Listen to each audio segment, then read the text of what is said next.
Hi friends, అందరికీ నమస్తే. Welcome to my teaching talkies. ఈ క్లాస్ లో degree 6th sem Sanskrit subject లో ఇంపార్టెంట్ క్వశ్చన్ అయినటువంటి డెఫినెట్ గా వచ్చే క్వశ్చన్ నచికేతోపాఖ్యానం అనే లెసన్ నుంచి ఒక సందర్భం వస్తుంది. సో 9 సందర్భాలు ఉన్నాయి, కానీ ఏదో ఒకటి వస్తుంది. అన్ని కూడా చాలా ఈజీగా, పెద్ద కంగారు పడాల్సిన పని ఏం లేదు, చాలా ఈజీగా గుర్తించుకోవచ్చు మీరు. సో చూడండి ఫ్రెండ్స్, అవేంటో. ఫస్ట్ది తస్మాత్ ప్రతి త్రీన్ వరాన్ వృణీష్వా. సో ఇది క్వశ్చన్. అందులో మనం కొన్ని వర్డ్స్ కి మీనింగ్ తెలుసుంటే చాలు, మొత్తం మనం ఆన్సర్ రాసేయగలం. ఆల్రెడీ ఈ లాంగ్ ఆన్సర్ కూడా ఇంపార్టెంట్, తప్పకుండా వస్తుంది. అది చదివిన తర్వాత ఇది చదవండి, మీకు ఆన్సర్ అనేది ఈజీగా ఇట్లా మైండ్ లో ఫిక్స్ అయిపోతుంది. త్రీన్ వరాన్, త్రీన్ అని అంటే 3, వరాన్ అంటే వరాలను, వృణీష్వ అంటే కోరుకో, 3 వరాలను కోరుకో అని చెప్పేసి అంటున్నారు. తస్మాత్ ప్రతి, అందుచేత 3 వరాలను కోరుకో అని దానికి మీనింగ్. సో అది ఎవరు అంటున్నారు, ఎవరితో అంటున్నారు అని చెప్పి మనం సందర్భంలో రాస్తాం. క్వశ్చన్ కి మీనింగ్ భావం అవుతుంది. సో ఒక్కసారి దీన్ని మనం చూడండి. ప్రతి క్వశ్చన్ కి సందర్భాలు అన్నప్పుడు కవి పరిచయం రాయాలి, సందర్భం రాయాలి, భావం రాయాలి. కాబట్టి దీని కవి పరిచయం వచ్చేసరికి నచికేతోపాఖ్యానం అనే పాఠ్యభాగం ఏదైతే ఉందో అది ఉపనిషత్తులలో భాగమైనటువంటి కఠోపనిషత్తు నుంచి తీసుకున్నారు. కాబట్టి నచికేతోపాఖ్యానం, కఠోపనిషత్తు, ఇవి 2 పదాలు గుర్తుంటే చాలు. మిగిలిన పాఠాలు లేక కవి పేరు రాదు. ఉపనిషత్తులు, బ్రాహ్మణాలు వాటిలో నుంచి తీసుకున్నటువంటిది ఇది. అరణ్యకాలు గిట్లా. సో బృహదరణ్యకోపనిషత్తు ఉంది, అందులో భాగమైనటువంటి దకర కథలాగే ఇది కఠోపనిషత్తు నుంచి వచ్చినటువంటిది ఇది. ఓకేనా? సో చూడండి ఫ్రెండ్స్, కవి పరిచయం సేమ్ ఇంతకు ముందు రాసినట్లుగా this sentence is taken from, లేదా this sentence was taken from the lesson Nachiketopakhyanam which is extracted from Kathopanishad అనేది మీకు కవి పరిచయం అవుతుంది. ప్రస్తుత పాఠ్యభాగము నచికేతోపాఖ్యానం అనున్నది కఠోపనిషత్ నుంచి స్వీకరించబడింది అని చెప్పేసి మీరు తెలుగులో రాయొచ్చు. ఓకేనా? సో సందర్భం చూడండి. విన్నారు కదా స్టోరీ. నచికేతుడు యమధర్మరాజు దగ్గరికి పోతాడు. అక్కడికి వెళ్ళిన తర్వాత యమధర్మరాజు అక్కడ 3 రోజుల వరకు ఉండడనమాట అక్కడ. సో ఆయన కోసం అని చెప్పేసి వచ్చేంత వరకు 3 రోజులు ఆహార పానీయాలు తీసుకోకుండా వెయిట్ చేస్తాడు. 3 రోజులు నా కోసం నువ్వు ఆహారం ఇట్లా ఏం తినకుండా వెయిట్ చేసినావు, కాబట్టి నువ్వు 3 వరాలను కోరుకో, నేను నీకు ఇస్తా అని చెప్పి యమధర్మరాజు ఇతనితో చెప్తాడు. అప్పుడు వచ్చినటువంటి మాట ఇది. So Nachiketa waited for Yamadharma at Yama's house. యముడి యొక్క ఇంటి దగ్గర ఈ యమధర్మరాజు కోసం అని చెప్పి నచికేతుడు ఏం చేస్తాడు, వెయిట్ చేస్తాడు అనమాట. For 3 days. ఎన్ని రోజులు? 3 days, 3 రోజులు వెయిట్ చేస్తాడు. ఎలా? వితౌట్ టేకింగ్ ఫుడ్ అనమాట. ఆహారం స్వీకరించకుండా నిరాహారంగానే ఆయన 3 రోజులు వెయిట్ చేస్తాడు అనమాట. So Nachiketa waited for Yamadharmaraja at Yama's house for 3 days without taking food అనమాట. ఓకే. అప్పుడు Yamadharmaraja said to Nachiketa like this. అప్పుడు యమధర్మరాజు నచికేతుడితో గిట్ల అన్నాడు అని చెప్పేసి వస్తుంది. ఓకేనా? తెలుగు వాళ్ళు ఎట్లా రాస్తారు? యమధర్మరాజు వద్దకు వెళ్ళినటువంటి నచికేతుడు యమాలయంలో 3 రోజులు ఆహార పానీయాలు తీసుకోకుండా యముడి కొరకు వేచి ఉన్నందున 3 వరాలను కోరుకోమని చెప్పిన సందర్భంలోనిది అని చెప్పేసి తెలుగులో రాయొచ్చు. ఓకేనా? సో 3 వరాలను రాయకుండా వేచి ఉన్న సందర్భంలో యమధర్మరాజు నచికేతుడితో మాట్లాడిన సందర్భం అని కూడా రాయొచ్చు ఫ్రెండ్స్. ఓకే. సో తెలుగు అది. సో భావం చూడండి. ఇంగ్లీష్ వాళ్ళు, ఇతను బ్రాహ్మణ కుమారుడు కాబట్టి ఓ బ్రాహ్మణ అంటుండు, ఓ బ్రాహ్మణుడా, you waited for me for 3 days without food. You waited for me for 3 days without food. నువ్వు నా కోసం 3 రోజులు ఆహారం తీసుకోకుండా వెయిట్ చేశావు. అందుకోసానికి ఐ రెస్పెక్ట్ యూ. నువ్వు నిరాహారంగానే 3 రోజులు నా కోసం వెయిట్ చేసినందుకు నేను రెస్పెక్ట్ ఇస్తున్నాను. I respect you. So you can ask 3 boons. You can ask 3 boons. నన్ను 3 వరాలు, బూన్స్ అంటే వరాలు, కోరుకో నువ్వు. ఐ కెన్ ప్రొవైడ్, లేదా I can grant for you. నేను వాటిని ఇస్తాను నీకు అని చెప్పేసి అంటున్నాను అనమాట. ఇది భావం కిందికి వస్తుంది. ఓకేనా ఫ్రెండ్స్? సో నువ్వు నా కోసం 3 దినములు ఆహారం స్వీకరించకుండా వేచి ఉన్నందుకు 3 వరాలను కోరుకో, అవి నీకు తప్పకుండా ప్రకటిస్తాను లేదా ఇస్తాను అని యమధర్మరాజు చెప్పిన భావం వస్తుంది. ఓకేనా? రైట్. నెక్స్ట్ క్వశ్చన్ చూడండి.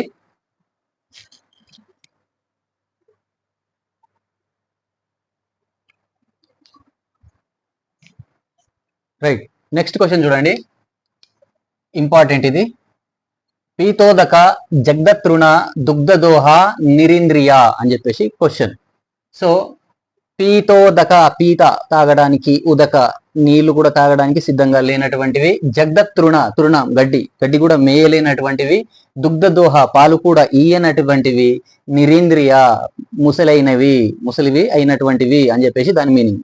సో ఏంటివి అవి అని అంటే నచికేతోపాఖ్యానంలో నచికేతుడి తండ్రి దానం చేస్తున్నటువంటి గోవులు ఎలాంటివో చెప్పే సందర్భంలో ఈ మాట వస్తుంది అనమాట. కాబట్టి సందర్భం ఏమని రాస్తారు, నచికేతుడు వాళ్ళ తండ్రి గోవుల్ని దానం చేస్తున్నాడు, ఆ గోవులన్నింటినీ చూస్తున్నాడు, తను చూసి అనుకుంటున్నాడు అనమాట లోపల, పనికిరానటువంటి గోవులు ఇస్తే లాభం ఏముంది అని చెప్పేసి లోపల అనుకున్నటువంటి సందర్భంలో ఈ మాట వస్తుంది. కాబట్టి having seen the donation of his father at the time of sacrifice అంటే ఇక్కడ మీరు సాక్రిఫైస్ రాయొచ్చు, లేదా యాగ అని రాయొచ్చు, యాగాని కూడా రాయొచ్చు. So having seen the donation of his father at the time of sacrifice, Nachiketa thought himself like this, నచికేతుడు తనలో తాను ఇట్లా అనుకున్నాడు, Nachiketa thought himself like this అనమాట. ఓకే, ఏమనుకుంటుండు భావంలో ఉంది, క్వశ్చన్ కి మీనింగే.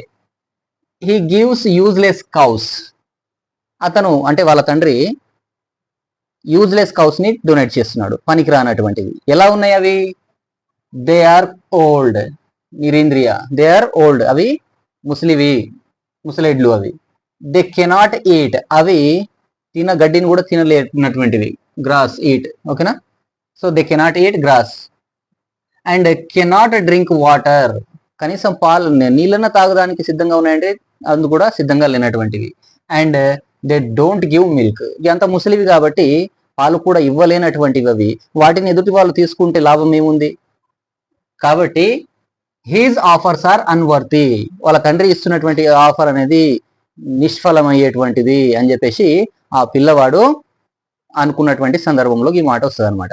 ఓకేనా, వారి తండ్రి ఇస్తున్నటువంటి ఆవులు పనికిరానివి, అవి ముసలివి, అవి గడ్డి మేయలేనటువంటివి, అండ్ అవి నీటిని కూడా తాగలేనటువంటివి, అండ్ పాలను కూడా ఇవ్వలేనటువంటివి. కాబట్టి అతను అంటే వారి తండ్రి చేస్తున్నటువంటి ఆ దానం ఏదైతే ఉందో అది నిష్ఫలమైనది అని భావం వస్తుంది తెలుగు వాళ్ళకి, రైట్.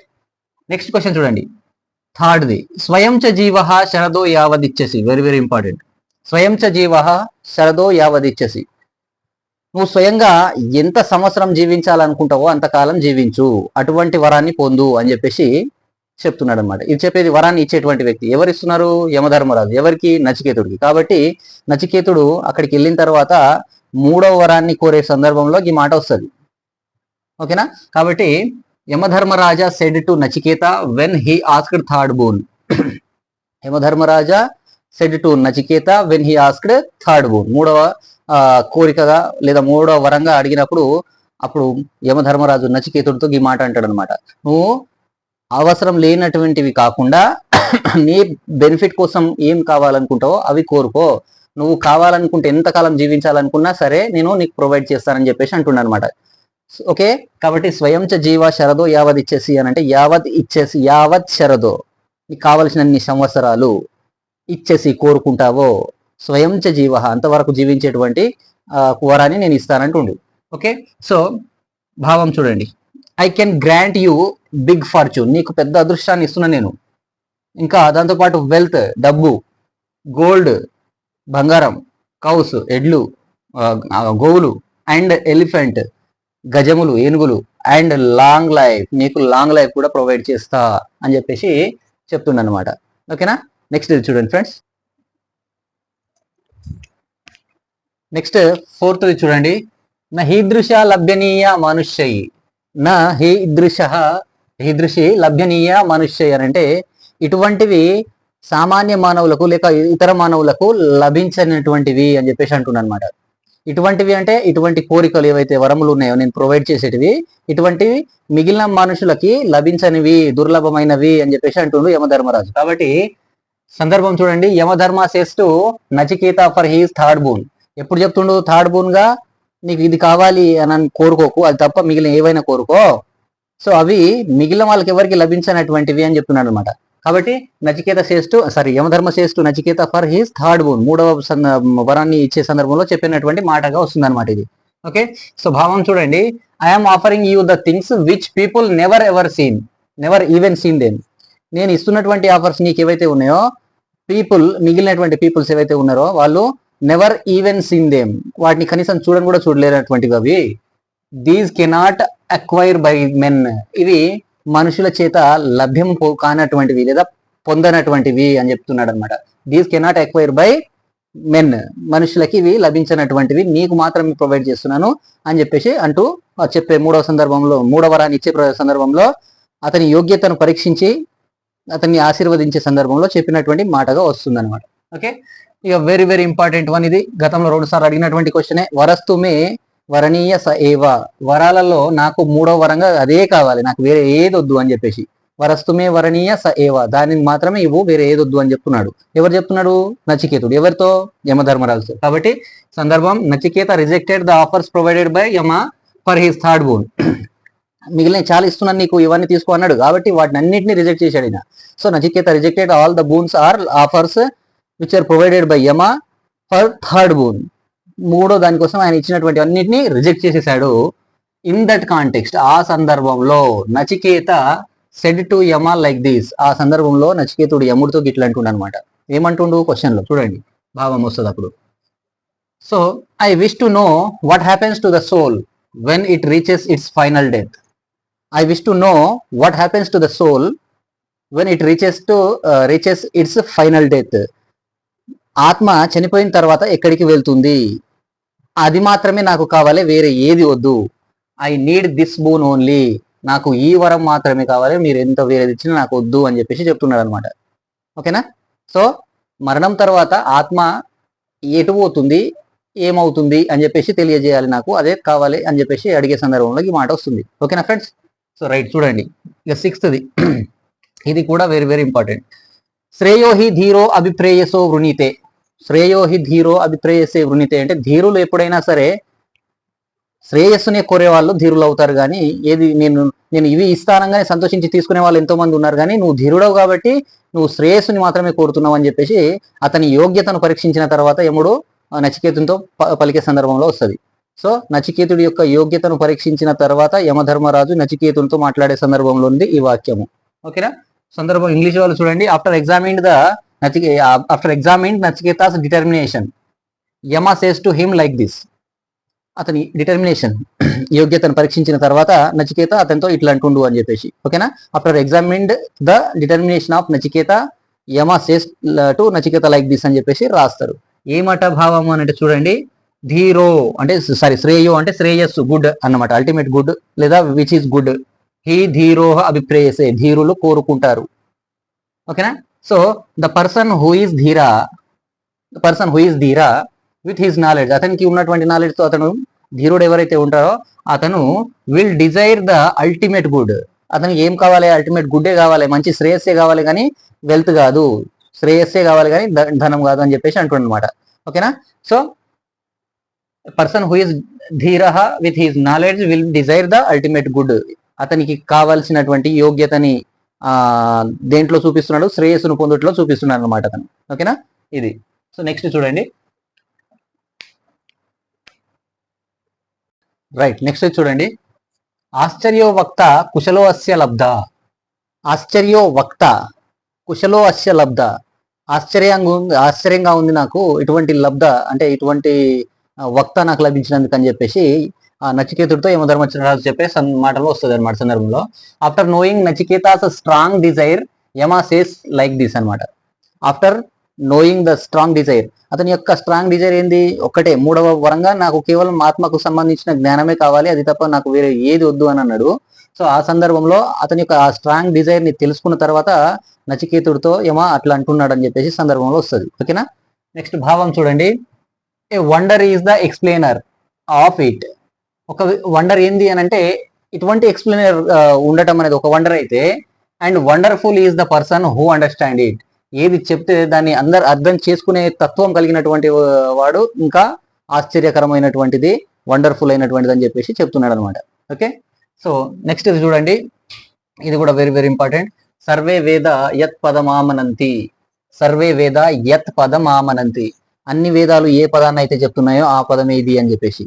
సో అంతా అయిపోయిన తర్వాత లాస్ట్ కి చెప్తాడు, ఓంకారం గురించి ఉపదేశిస్తాడు అనమాట యమధర్మరాజు నచికేతుడితో. ఆ టైంలో వచ్చినటువంటి సందర్భం ఇది. Yama teachers Nachiketa about the Omkara. Nachiketa Yama teachers to Nachiketa about Omkara in this context. ఆ సందర్భంలో దిస్ ఇస్ సెడ్, అది చెప్పబడిందట. ఏం చెప్పబడిందో చూడండి భావం.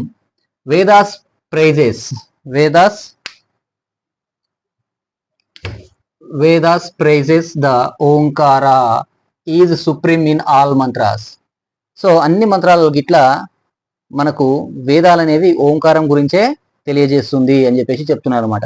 కాబట్టి అన్ని వేదాలు, సమస్త వేదాలు ఓంకారం గురించే చెప్తున్నాయి అని చెప్పేసి దీనికి మీనింగ్ వస్తుంది అనమాట. Right.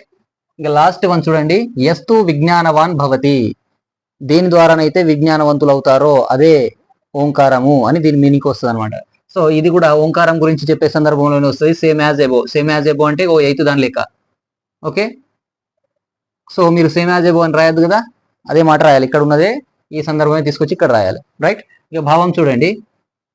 When the person is capable of understand about the Omkara, ఒక వ్యక్తి ఒక ఫలానా ఓంకారాన్ని గురించి తెలుసుకోవాలని కేపబుల్ అయినప్పుడు, అండర్స్టాండ్ చేయగలిగినటువంటి సిచ్యువేషన్ లో ఉంటే అప్పుడు he can control his mind and can move in right path.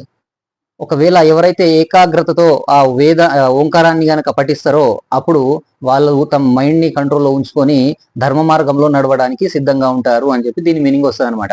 ఓకేనా. కాబట్టి when the person is capable to understand about the Omkara, he can control his mind and he can move through the right path అని చెప్పేసి అంటారు. ఇది భావం. Right. ఇదన్నమాట. So ఈ 9 నుంచి ఒకటైతే వస్తుంది కంపల్సరీగా. రైట్. మీరు లాంగ్ ఆన్సర్ చదివిన తర్వాత ఇది చదవండి, ఈజీగా వచ్చేస్తుంది. సో వీడియో కనుక నచ్చినట్లయితే లైక్ చేయండి, షేర్ చేయండి, ముందుగా ఛానల్ని సబ్స్క్రైబ్ చేయండి. Thank you very much.